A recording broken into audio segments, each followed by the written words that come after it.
301 कोटी रुपया खर्च करून आयुष हॉस्पिटलाचे काम पहिल्या टप्प्यात पुराय जाला जाल्यार दुसरो टप्पो बेगीनूच जावचो म्हणून आमचे प्रयत्न चालू आसात। मोपा विमानतळा वांगडाच ह्या आयुष हॉस्पिटलाचे उक्तावण प्रधानमंत्री नरेंद्र मोदी यांच्या हस्तुकी करपाचो आमचो यत्न आसा अशें केंद्रीय न्याय आणि कायदो खात्याचे मंत्री SP सिंग बाघेलान सांगला।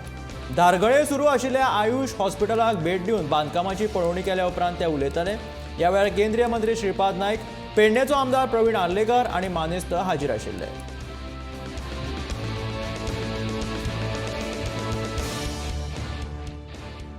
माननीय प्रधानमंत्री जी के 8 साल सुशासन, सेवा और गरीब कल्याणकारी योजनाओं के द्वारा जो पूरे किए गए हैं, तो भारत सरकार के मंत्री जा रहे हैं, तो जाकर के देख रहे हैं कि केंद्र सरकार के द्वारा जो पोषित योजनाएं हैं उनके क्या हालचाल हैं। तो मौके पे भी जा रहे हैं। आज मैं जो पूरी तरह भारत सरकार से ऑल इंडिया आयुर्वेद कॉलेज है उसको देख के आया।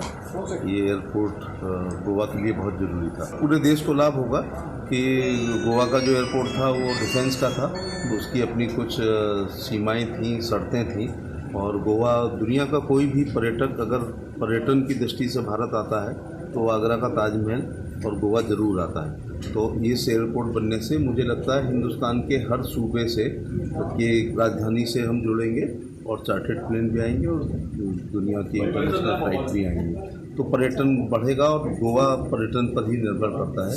तो पर व्यक्ति पर कैपिटा इनकम गोवा की बढ़ेगी। इसमें टैक्सी ड्राइवर से लेके होटल वालों को लेकर के कैसीनो वालों को लेके और शिप्स वालों से हर पान की दुकान से लेके शॉपिंग सेंटर, मॉल, सबको फ़ायदा होगा इस एयरपोर्ट बनने से।